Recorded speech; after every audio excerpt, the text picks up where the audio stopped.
Good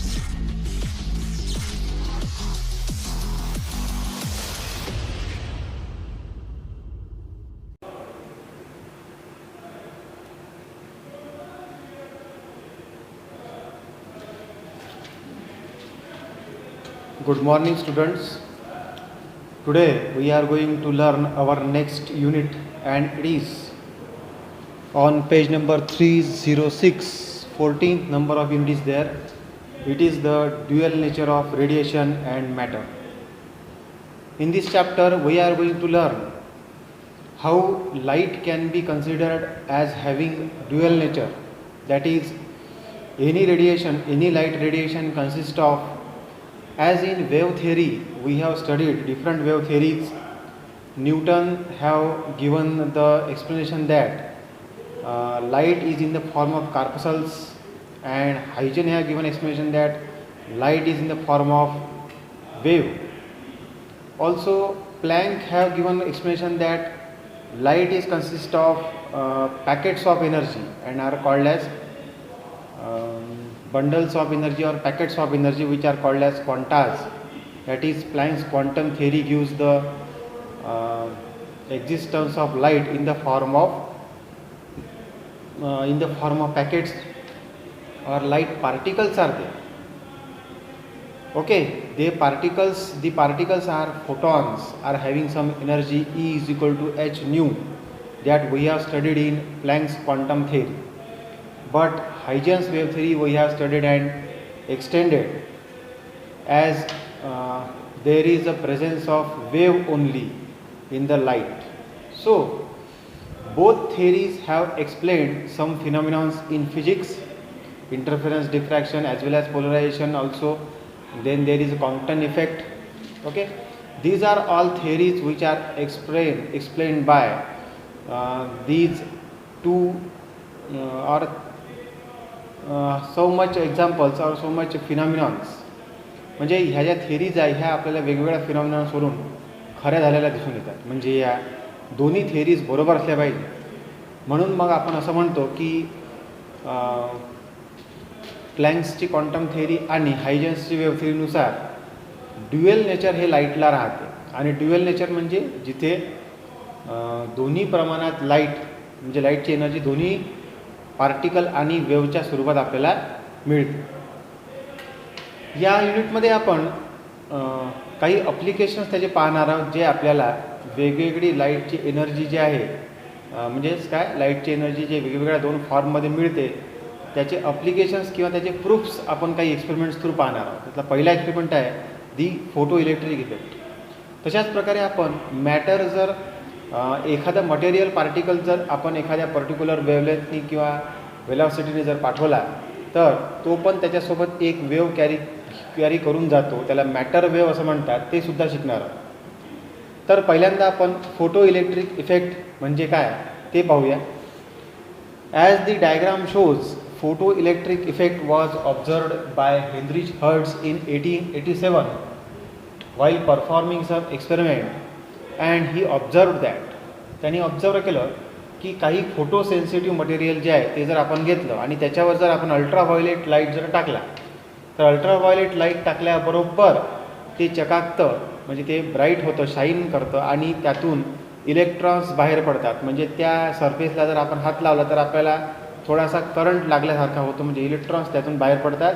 हे कशामुळे होत आहे? इन्सिडंट लाईटमुळे होत आहे. Incident photons of some energy E is equal to H nu, where H is a Planck's constant and nu is the frequency of incident light. असं जर आपण प्लँक्समध्ये शिकलेलं, प्लँक्स क्वांटम थिअरीमध्ये शिकलेली ते वापरलं तर तेवढ्या एनर्जीचा फोटॉन जर तिथे पडला तर तिथून इलेक्ट्रॉन्स हे बाहेर निघत असतात. आता इलेक्ट्रॉन जे बाहेर निघत असतात ते इलेक्ट्रॉन्स आपण दुसऱ्या कोणत्यासुद्धा एखाद्या पॉझिटिव्हली चार्ज प्लेटनी कलेक्ट करू शकतो, आणि इलेक्ट्रॉन ज्यावेळेस कलेक्ट करून आपण ते सर्किटमधून वाहण्यास त्यांना अलाव करू त्यावेळेस आपल्याला काय मिळते? मग तर इलेक्ट्रॉन ज्यावेळेस फ्लो होता सर्किटमधून तेव्हा आपल्याला करंट मिळते. लक्षात आलं की? म्हणजेच काय, इलेक्ट्रॉन्स जे आपल्याला फ्री इलेक्ट्रॉन्स मेटलमधून मिळत होते कंडक्टर्समधून, ते आपल्याला आता इन्सिडंट फोटॉनमुळे एखाद्या चकाकणाऱ्या सरफेसवर जर एखाद्या पर्टिक्युलर एनर्जीचा फोटॉन जर पडला तर आपल्याला तेवढ्या प्रमाणात इलेक्ट्रॉन्स बाहेर निघताना दिसून येतात. याला फोटो इलेक्ट्रिक इफेक्ट असं म्हणतात. त्याची डेफिनेशन आपल्याला डायग्रामच्या खाली दिसते. The phenomenon of emission of electrons from a metal surface. बरोबर आहे की नाही? When radiation of appropriate frequency is incident on the metal surface, then it is called as photoelectric effect, and the current due to these electrons are called as photoelectrons because they are emitted by incident radiations of some particular frequency or some particular energy. Therefore these electrons are called as photoelectrons. They are normal electrons, but as they are emitted from the metal surface on account of incident light energy, therefore incident photon, and therefore they are called as photoelectrons, and current due to these electrons is called as photocurrent. लक्षात आलं की? तर आपण फक्त photo हा शब्द जो आहे तो समोर लावत आहे. फोटो हा शब्दाचा अर्थ लाईट असा होतो आणि इलेक्ट्रिक या शब्दाचा अर्थ लाईट एनर्जीचं कन्व्हर्शन इलेक्ट्रिकल एनर्जीमध्ये झालेलं आपल्याला दिसून येते. तर फोटो इलेक्ट्रिक इफेक्टसाठी जे काही एक्सपेरिमेंटल अरेंजमेंट आहे ती खालीलप्रमाणे तुम्हाला या डायग्राममध्ये दिसत असेल. या डायग्राममध्ये एक इव्हॅक्युएटेड ग्लास ट्यूब आपण ठेवलेली आहे, जिला एक विंडो आहे आणि जिला 2 प्लेट्स आहेत. त्यातली एक प्लेट ई आहे, दुसरी प्लेट दुसऱ्या काठावर लावलेली ती सी आहे. This plate is called as emitter plate and this plate is called as collector plate. These two are metal plates which are connected with the battery with potential divider arrangement to increase or decrease the required potential by using the rheostat or some particular value of resistance. Voltage can be measured across the battery which is provided by the voltmeter which is connected to the across, and in series microammeter is connected to measure the current. Okay. मग अशा प्रकारे आता E जे आहे म्हणजे emitter plate, या emitter प्लेटला याच्यावर पडलेल्या रेडिएशन्समुळे करंट आपल्याला इथे मिळतो, तो आपण मायक्रो ॲम्पियरमध्ये मोजतो. म्हणून त्याला आपण मायक्रो ॲमीटर लावलेला आहे. इथे जर आपण पाहिलं तर आता आपण एक सोर्स ऑफ लाईट घेतला, तिथून आपण काही पर्टिक्युलर फ्रिक्वेन्सीचे फोटॉन्स या ठिकाणी इन्सिडेंट करू. प्लँक्स क्वांटम थेअरीनुसार फोटॉन्सची एनर्जी ही h=E=h अशा प्रकारे दाखवल्या जाते. यात न्यू हे रिक्वायर्ड फ्रिक्वेन्सी असते. आता एका पर्टिक्युलर एनर्जीचा फोटॉन किंवा लाईट जर मी याच्यावर इन्सिडेंट केला तर याच्यामध्ये असणारे जे की अरेंजमेंट आहे ती अरेंजमेंट म्हणजे मधात सेंट्रली सिच्युएटेड न्यूक्लियस आणि त्याच्या भोवती मग इलेक्ट्रॉन्स फिरत असतात. हे जे इलेक्ट्रॉन्स फिरत असतात त्यातला आउटरमोस्ट एनर्जीचा जो इलेक्ट्रॉन आहे त्याच्यावर ज्यावेळेस बाहेरून लाईट पडतो त्यावेळेस तो इलेक्ट्रॉन या लाईटच्या एनर्जीनी ई एवढ्या एनर्जीनी इथे पडल्यावर तिथून तो निसटून बाहेर निघतो आणि अशा प्रकारे इथून इलेक्ट्रॉन्स इमिट होतात. In this way electrons are emitted from the metal surface. Such type of surface which are emitting the electrons are photosensitive surface. And हा जो सरफेस आहे मग याला फोटोसेन्सिटिव्ह सरफेस असं म्हणतात, कारण की तो रिस्पॉन्सिबल असतो इमिशन ऑफ इलेक्ट्रॉनसाठी. आणि अशा प्रकारचे काही मटेरियल्स फक्त आपल्याला इमिशन ऑफ इलेक्ट्रॉन देऊ शकतात, जसे आपल्या पुस्तकामध्ये उदाहरणं दिलेली आहेत. For example, metals like zinc, cadmium, magnesium, etc. ultraviolet radiation is necessary. म्हणजे झिंक, कॅडमियम किंवा मॅग्नेशियम जर आपण अशा प्रकारचं मेटल जर इथे घेतलं तर त्या ठिकाणी आपल्याला काय दिसते की अल्ट्राव्हायोलेट रेस त्या ठिकाणी टाकावे लागतील तरच इमिशन ऑफ फोटो इलेक्ट्रॉन होईल. परंतु काही अल्कली मेटल्स जे असतात त्यांच्यासाठी व्हिजिबल लाईट जो आहे त्याचे रेडिएशन्सच सफिशियंट असतात इथून इलेक्ट्रॉन्सला बाहेर काढण्यासाठी. लक्षात आलं की? तर अशा प्रकारचं काही फोटोसेन्सिटिव्ह मटेरियल जे आहे ते आपण इथे वापरलेलं आहे. त्यामुळे मग काय होईल की इथे पडणाऱ्या अशा प्रकारच्या रेडिएशनमुळे इथे जो काही शेवटच्या ऑर्बिटमध्ये असणारा इलेक्ट्रॉन आहे तो इलेक्ट्रॉन या एनर्जीनी, या पडलेल्या एनर्जीमुळे तो इलेक्ट्रॉन इथून निसटून बाहेर येईल. तेवढ्या एनर्जीने जेवढी एनर्जी याच्यावर पडली ती म्हणजे is equal to H nu. त्याच्यामध्ये एच कॉन्स्टंट आहे पण न्यू ही फ्रिक्वेन्सी आहे, एका रिक्वायर्ड फ्रिक्वेन्सीचा जर फोटॉन याच्यावर पडला तर त्याची एनर्जी याला ट्रान्सफर होते आणि ती एनर्जी घेऊन हा इलेक्ट्रॉन बाहेर पडतो. ती एनर्जी कशासाठी वापरला जाईल? मग एक तर त्याला तिथून डिटॅच करण्यासाठी आणि दुसरं त्याला बाहेर निघून काही या डायरेक्शनला ॲक्सेलरेशन देण्यासाठी, म्हणजे व्हेलॉसिटी देण्यासाठी अशा प्रकारे, किंवा कायनेटिक एनर्जी देण्यासाठी, अशा प्रकारे दोन गोष्टींसाठी ही एनर्जी जी आहे ती या इलेक्ट्रॉन थ्रू वापरलं जाते. लक्षात आलं की नाही? ते आपण पुढे पाहणार. आता याचा हा जो इलेक्ट्रॉन आहे हा बाहेर पडल्यानंतर कलेक्टर प्लेट जी आहे ती पॉझिटिव्ह टर्मिनलला कनेक्ट केलेली असते. इथे कम्युटेटर की लावलेली आहे. कम्युटेटर की use to communicate between this battery and the plates so that potential can be changed of the two plates E and C. म्हणजे ई आणि सी प्लेटचं पोटेन्शियल आपल्याला चेंज करता येते, त्यासाठी ही कम्युटेटर की लावलेली आहे. हे पॉझिटिव्ह पोटेन्शियल आहे. हे जर आपण असा विचार केला याचा की पॉझिटिव्ह पोटेन्शियल इथून असं जाईल आणि त्यामुळं हा जर पॉझिटिव्हली कनेक्ट आहे, हा निगेटिव्हला कनेक्ट आहे अशा प्रकारे, तर मग आपण या कम्युटेटर कीला असं फिरवून हा जो काही पोर्शन आहे हा निगेटिव्हला, जर आपल्याला हा निगेटिव्हला लावायचा असेल तर आपण हा जो टर्मिनल आहे हा इथे न लावता, किंवा हा जो टर्मिनल आहे हा इथे न लावता याची अरेंजमेंट करून याला असं फिरवू की हा जो टर्मिनल आहे हा इथे कनेक्ट होईल, म्हणजे हा पॉझिटिव्हला कनेक्ट होईल, आणि हा टर्मिनल इथे कनेक्ट होईल म्हणजे हा निगेटिव्हला कनेक्ट होईल. म्हणून हा निगेटिव्ह हा पॉझिटिव्ह राहील. अशा वेळेस मग हे जे काही व्होल्टेज आपण इथे प्रोव्हाइड करतो त्याला जर मी V असं जर व्होल्टेज म्हटलं इथे, किंवा या दोन मधला पोटेन्शियल डिफरन्स जर V आहे, तर इथे अट्रॅक्शन फॉर द इलेक्ट्रॉन्स तयार होईल आणि म्हणून इलेक्ट्रॉन सगळे इकडे अट्रॅक्ट होतील, ते इथून पास होतील. चार्ज फ्लो झाला की आपल्याला मग या ठिकाणी काय मिळेल? करंट मिळेल. अशा प्रकारे आपल्याला या ठिकाणी करंट मिळते. त्याच्यासाठी अशी अरेंजमेंट पाहिजे असते की हा पॉझिटिव्ह टर्मिनल जो आहे तो आपल्याला असा इथे कनेक्ट करून, म्हणजे तो याला कनेक्ट करायचा इथे आणि हा जो आहे हा याला कनेक्ट करायचा इथे, म्हणजे कम्युटेटर की अशी फिरवायची आणि ही अशी फिरवायची की हे डॉटेड लाईन जे आहे कनेक्ट झाले पाहिजे.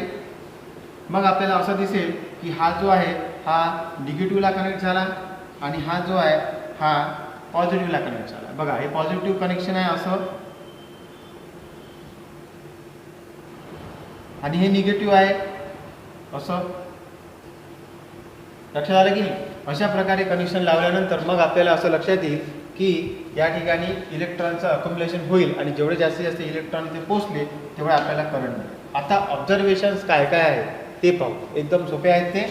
दोन ग्राफ्स आहेत ते आपण थोडेसे समजावून घेऊया. ऑब्झर्वेशन्सनुसार आपल्याला असं दिसते की जेव्हा आपण एका पर्टिक्युलर फ्रिक्वेन्सीचाच लाईट इथे इन्सिडेंट करू तेव्हाच आपल्याला काय मिळते? तर फोटो इलेक्ट्रॉन्स मिळतात. त्यापेक्षा कमी फ्रिक्वेन्सीचा लाईट जर आपण यूज केला तर तेवढी एनर्जी याला प्रोव्हाइड होत नाही फोटॉनची, की ज्यामुळे इथला इलेक्ट्रॉन हा डिटॅच होऊ शकेल. आणि इथला इलेक्ट्रॉन जर डिटॅचच झाला नाही तर तो काय करतो? या इन्सिडेंट फोटॉनला ॲब्सॉर्ब करून घेतो, स्वतःची एनर्जी वाढवून घेतो. परंतु त्याला तिथून डिटॅच करण्यासाठी जेवढ्या इलेक्ट्रॉनच्या त्या इलेक्ट्रॉनला तिथे बाइंड असताना जेवढी एनर्जी आहे तेवढी एनर्जी प्रोव्हाइड केल्याशिवाय तो तिथून डिटॅच होणार नाही. म्हणून जास्त एनर्जीची इथे आवश्यकता आहे, त्यामुळे तो इथून डिटॅच होऊन बाहेर पडेल. तेवढी एनर्जी जर प्रोव्हाइड झाली नाही तर हा बाहेर पडणार नाही. आणि एनर्जी कशावर डिपेंड राहते? तर ती कम्प्लिटली फ्रिक्वेन्सीवर डिपेंड राहते, इन्सिडेंट लाईटच्या फ्रिक्वेन्सीवर. मग इन्सिडेंट लाईटची जी फ्रिक्वेन्सी आहे ती जर न्यू असेल आणि एका पर्टिक्युलर फ्रिक्वेन्सीलाच फक्त इथून इलेक्ट्रॉन इमिट होत असतील तर आपण काय म्हणू? की ती पर्टिक्युलर फ्रिक्वेन्सी, त्यामुळं ती पर्टिक्युलर एनर्जी रिस्पॉन्सिबल आहे इथून इलेक्ट्रॉनला बाहेर काढण्यासाठी. म्हणून आपण असं म्हणू की या पर्टिक्युलर फ्रिक्वेन्सीला, ज्या फ्रिक्वेन्सीपेक्षा जास्त फ्रिक्वेन्सीने जर आपण लाईट इन्सिडेंट केला तरच फक्त इथून काय होऊ शकते? इलेक्ट्रॉन बाहेर निघू शकतात. जास्त फ्रिक्वेन्सीचा लाईट जर आपण यूज केला तर काय होईल? जेवढी फ्रिक्वेन्सी याला, म्हणजे या जास्त फ्रिक्वेन्सीमुळे जेवढी एनर्जी मिळते त्यातली काही एनर्जी याला डिटॅच करण्यासाठी वापरावी लागते, तिथं तेवढीच लागेल. पण मग जास्तीची एनर्जी कुठं जाते? तर ती त्याला या डायरेक्शननी ॲक्सलरेट होण्यासाठी प्रोव्हाइड केल्या जाते कायनेटिक एनर्जीच्या स्वरूपात. लक्षात आलं की नाही? मग अशा प्रकारे ही जी रिक्वायर्ड एनर्जी आहे ही रिक्वायर्ड फ्रिक्वेन्सीनुसार दिल्या जाईल. अशी जी फ्रिक्वेन्सी आहे जेवढी दिल्यानंतरच इमिशन ऑफ इलेक्ट्रॉन होते आणि आपल्याला करंट मिळतो, त्या फ्रिक्वेन्सीला थ्रेशोल्ड फ्रिक्वेन्सी असं म्हणतात आणि त्याला न्यू झिरो या लेटरनी दाखवतात. याला न्यू असं म्हणायचं. न्यू आपण म्यू शिकलेला त्याच्या उलटं काढलेलं आहे, याला न्यू असं म्हणायचं. तो व्ही नाही आहे. पुस्तकामध्ये तुम्हाला व्ही सारखं दिसत असेल तर ते न्यू आहे. न्यू NEW न्यू जसं आपण म्हणतो तसं. तर ही झाली थ्रेशोल्ड फ्रिक्वेन्सी. आता दुसऱ्या पॉईंटमध्ये असं दिलेलं आहे आपल्याला की इथून जे इलेक्ट्रॉन्स बाहेर निघतात हे ॲज सून ॲज जेव्हा त्याच्यावर लाईट पडतो तेव्हाच निघतात. 10⁻⁹ सेकंद म्हणजे खूपच कमी वेळ झाला तो. एका सेकंदाचे 9 भाग केले, त्यातल्या एका भागात म्हणजे 0.9 टाइम्स 0 नंतर 1 जर आपण लिहिलं तर एवढा फास्टली इथून काय होतात इलेक्ट्रॉन्स बाहेर पडतात. म्हणजे as soon as the light falls on the surface electrons are immediately emitted within 10⁻⁹ second from the emitter plate or surface and photocurrent starts. photocurrent start झाला म्हणजे इथून निघाले इथपर्यंत पोहोचले ते. लक्षात आलं की नाही. तिसऱ्या पॉईंटमध्ये आपल्याला एक छोटासा ग्राफ दिलेला आहे. अत्यंत सोपा ग्राफ आहे तो. त्यामध्ये आपल्याला काय दिसते की या साईडने आपण इंटेन्सिटी ऑफ इन्सिडेंट लाईट घेतली आहे आणि इकडे आपण फोटो करंट घेतलेला आहे. इंटेन्सिटी ऑफ इन्सिडेंट लाईट घेताना आपण इथे एक पर्टिक्युलर इंटेन्सिटीचा लाईट इन्सिडेंट करू. मग आपण त्याची प्रखरता वाढवू म्हणजे आपण थोडा प्रखर लाईट टाकू. मग या पर्टिक्युलर इंटेन्सिटीसाठी मला एवढा फोटो करंट मिळाला. निश्चितच मी जास्त इंटेन्सिटीचा लाईट टाकेल तर मला जास्त करंट मिळेल कारण इंटेन्सिटी वाढली. त्यामुळं मग तिथून इमिशन ऑफ फोटॉन्स वाढले, इमिशन ऑफ इलेक्ट्रॉन्स वाढले आणि इमिशन ऑफ इलेक्ट्रॉन्स वाढले म्हणजे नंबर ऑफ इलेक्ट्रॉन्स पासिंग जास्त झाले आणि नंबर ऑफ इलेक्ट्रॉन्स जास्त पास झाले तर करंट वाढेल. म्हणून इंटेन्सिटी वाढताना करंट वाढलेला आपल्याला दिसून येतो. हे आपल्याला या ग्राफवरून समजते. एकदम सोपी गोष्ट आहे. एका पर्टिक्युलर फ्रिक्वेन्सीनुसारच ही गोष्ट घडत असते. तिला थ्रेशोल्ड फ्रिक्वेन्सी असं म्हणतात. हा एक पॉईंट आपल्याला लक्षात ठेवायचा. Minimum frequency required to emit the electrons from the metal surface is called as threshold frequency. अशी याची डेफिनेशन आपल्याला लक्षात ठेवायची. यानंतर दुसरा ग्राफ येतो आणि त्याच्यामध्ये असं दिलेलं आहे की आता मी काय करतो की एका पर्टिक्युलर इंटेन्सिटीचा लाईट घेतो. लाईटची इंटेन्सिटी पहिले कमी ठेवतो. लो इंटेन्सिटीचा फक्त या रेषेकडे तुम्ही लक्ष द्यायचं. सध्या लो इंटेन्सिटीचा लाईट जर मी वापरला तर मला काय दिसते. For low intensity the light is use such that initially for that light current increases. म्हणजे एका ॲक्सेलरेटेड पोटेन्शियल म्हणजे ज्या वेळेस C जो आहे तो C पॉझिटिव्हला असेल तेव्हा ॲक्सेलरेटेड पोटेन्शियल राहील. बरोबर आहे की नाही. म्हणजे आपण कम्युटेटर की जशी लावली आहे तशीच जर लावली तर हा ॲक्सेलरेट कळेल इकडे. जसं जसं तो ॲक्सेलरेट कळेल तसं तसं पूर्ण इलेक्ट्रॉन पोहोचेपर्यंत थोडा थोडा करंट जो आहे तो वाढत राहील. एकदा का पूर्ण इलेक्ट्रॉन इथे पोहोचले, एकदा इथले पूर्णच्या पूर्ण इलेक्ट्रॉन पोहोचत गेले आणि ॲट ए टाइम 3 इलेक्ट्रॉन्सच पोहोचत आहेत तर करंट तेवढाच मिळत राहील. आपण इंटेन्सिटी जोपर्यंत वाढवत नाही तोपर्यंत करंट वाढणार नाही. म्हणून मग त्या ठिकाणी करंटची व्हॅल्यू जी आहे ती कॉन्स्टंट होऊन जाते. इथे आपण ॲक्सेलरेटेड पोटेन्शियल वाढवत जरी गेलो तरी सुद्धा करंट वाढलेला आपल्याला दिसून येत नाही कारण की फक्त पोटेन्शियल वाढवलं पण इलेक्ट्रॉन्सच नाही आहेत. तर त्या प्लेटपर्यंत पोहोचणार कसे ते. इलेक्ट्रॉन 3च निघतात ॲट टाइम. समजा उदाहरणार्थ तर 3च पोहोचतील. त्यामुळं तेवढेच इलेक्ट्रॉन पोहोचतील तर तेवढाच करंट राहील. करंट वाढणार नाही. म्हणून आपल्याला फोटो करंट इथे एका पर्टिक्युलर ॲक्सेलरेटेड पोटेन्शियलसाठी तेवढाच मिळतो आणि तेवढाच मिळत जातो. लक्षात आलं की नाही. हे जे काही पोटेन्शियल आहे ज्या पोटेन्शियलला असा एक फिक्स करंट मिळतो त्या पर्टिक्युलर व्हॅल्यूला करंटच्या त्या पर्टिक्युलर व्हॅल्यूसाठी त्याला सॅच्युरेटेड करंट असं म्हणतात किंवा सॅच्युरेशन करंट असं म्हणतात. Where I0 is the value of that saturation current. एका पर्टिक्युलर इंटेन्सिटीसाठी हे झालं. आता मी जर थोड्याशा जास्त इंटेन्सिटीचा लाईट घेतला आणि सेम प्रोसेस करून पाहिली तर मला काय दिसते की एवढ्याच व्होल्टेजसाठी जेवढं व्होल्टेज पहिले आपण इथे वापरलं होतं काहीतरी समजा 1 व्होल्ट आहे तेवढ्याच व्होल्टेजसाठी मला जास्त फोटो करंट मिळेल. पहिले तो कमी मिळाला होता इथे. तो पण असा राहील की पहिले कमी व्होल्टेजच्या वेळेस तो कमी राहील नंतर व्होल्टेज वाढल्यावर तो वाढून जाईल. एक पर्टिक्युलर व्हॅल्यूपर्यंत तो वाढत जाईल जोपर्यंत सगळे इलेक्ट्रॉन पोचत नाही. एक वेळा 3 किंवा 4 इलेक्ट्रॉन ॲट ए टाइम निघत जातात. जास्त जर आपण इंटेन्सिटी घेतली तर निश्चितच जास्त इलेक्ट्रॉन्स बाहेर निघतील. समजा 3च्या जागेवर 6 निघत आहे आणि 6 इलेक्ट्रॉन इथे पोहोचेपर्यंत थोडासा फोटो करंट वाढताना दिसून येईल. एक वेळा सगळ्याच्या सगळे इलेक्ट्रॉन पोचले की त्यानंतर 6 इलेक्ट्रॉन्स फक्त पोचत जातील. तेवढीच इंटेन्सिटीचा लाईट पडत आहे आणि तेवढेच इलेक्ट्रॉन इथे पोचत जातील. म्हणून तुम्ही इथलं पोटेन्शियल जरी वाढवलं तरी सुद्धा जास्त इलेक्ट्रॉन इथे पोचण्यासाठी इलेक्ट्रॉन्सच नाही आहेत ना तिथे, ते त्यांच्या स्पीडनेच निघत आहेत. म्हणून मग फोटो करंट पण आपल्याला वाढताना दिसून येणार नाही. ही झाली फोटो करंटची व्हॅल्यू, त्या ठिकाणी स्टॉप झाली. त्या करंटला म्हणायचं सॅच्युरेशन करंट. अशाच प्रकारे आणखी वाढलेल्या इंटेन्सिटीसाठी आपल्याला वरचा ग्राफ मिळतो. हे तिन्ही ग्राफ 0च्या राईट साईडचे तुमच्या लक्षात आले असतील. हे ॲक्सेलरेटेड पोटेन्शियलसाठी आहे. लक्षात आलं की नाही, हे ॲक्सेलरेटेड पोटेन्शियलसाठी आहे. हे तिन्ही ग्राफ लक्षात आले असतील. तर आता आपण लेफ्ट साईडचे ग्राफ पाहूया. ते पण सोपंच आहे, काही कठीण नाही आहे त्यामध्ये.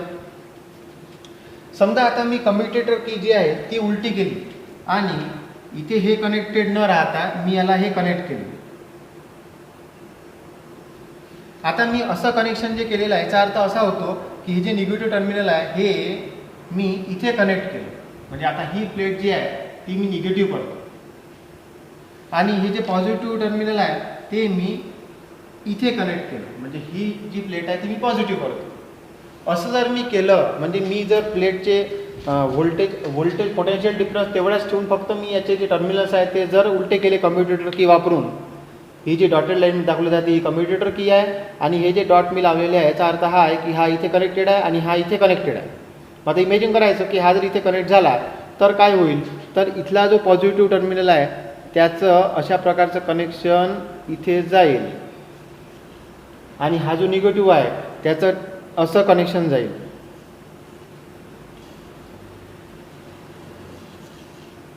म्हणजे सी प्लेट निगेटिव्ह टर्मिनलला कनेक्ट झाली.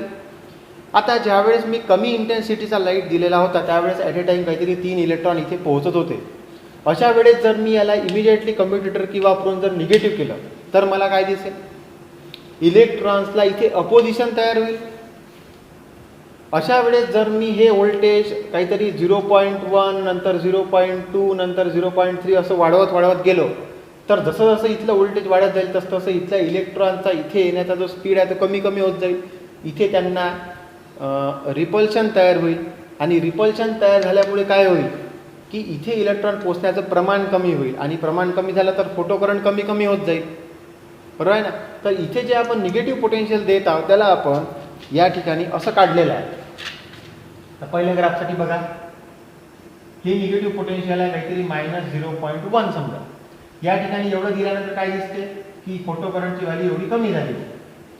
पुन्हा आणखी पोटेन्शियल याचा आपण निगेटिव्ह पोटेन्शियल वाढवलं, 0.2 केले, समजा 0.2 आहे मायनस, तर त्या ठिकाणी फोटो करंट आणखी कमी झाला. कारण की जसं आपण इथलं व्होल्टेज वाढवू तसं इथे पोहोचणाऱ्या इलेक्ट्रॉनची संख्या कमी कमी होत जाईल आणि इलेक्ट्रॉनची संख्या कमी कमी झाली, यांना इथे रिपल्शन जर मिळालं तर इथले इलेक्ट्रॉन इथे येणे थांबतील आणि त्यामुळं मग इथलं जे व्होल्टेज आहे, इथलं जे करंट आहे तो करंट आपोआप कमी कमी होत जाईल.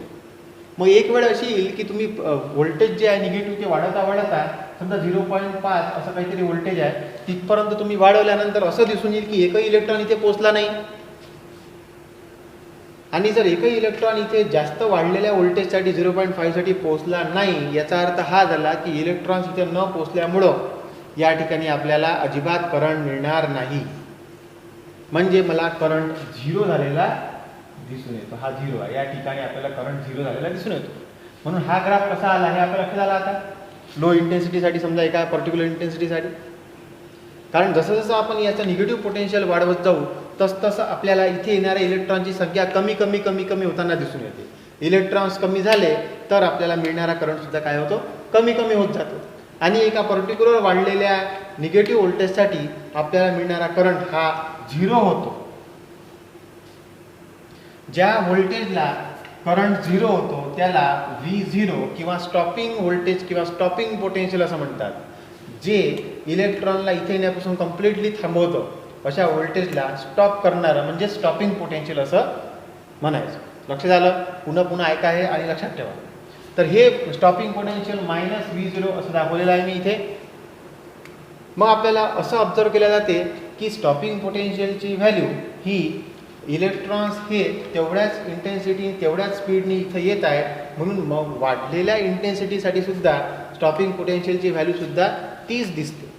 पहा जास्त असणाऱ्या इंटेन्सिटीसाठी जरी आपण विचार केला तरीसुद्धा हे असे मागे येताना हा ग्राफ जो आहे तो -V0पर्यंत झालेला आहे. कारण की इलेक्ट्रॉन्स हे तेच आहेत, त्याच मटेरियलचे आहेत, म्हणून त्यांना थांबवण्यासाठी तेवढंच व्होल्टेज लागेल जेवढं पहिले लागलं होतं. ते जर -0.5 असेल तर -0.5 लागेल आणि त्यामुळे मग ते थांबून जाते. असं तर नाही आहे की मटेरियल आपण चेंज केलेलं नाही आहे. ही जी प्लेट आहे ती तीच घेतलेली आहे, आपण फक्त इथलं पोटेन्शियल जे आहे ते बदलत आहोत आणि याच्यावर पडणाऱ्या इन्सिडेंट रेडिएशनची फ्रिक्वेन्सी चेंज करत आहोत, किंवा आपण फ्रिक्वेन्सी न म्हणता इंटेन्सिटी चेंज करत आहोत. आणि अशा इंटेन्सिटी बदलण्यामुळे इथून निघणारे इलेक्ट्रॉन जे आहे त्यांच्यामध्ये थोडीच फरक पडणार. फक्त काय, नंबर ऑफ इलेक्ट्रॉन वाढतील किंवा कमी होतील, पण त्यांची जी एनर्जी आहे ती तेवढीच राहील. म्हणून मग ते इलेक्ट्रॉन इथे पोचताना त्यांना अपोज करण्यासाठी लागणारी इलेक्ट्रिकल एनर्जी तेवढीच राहील.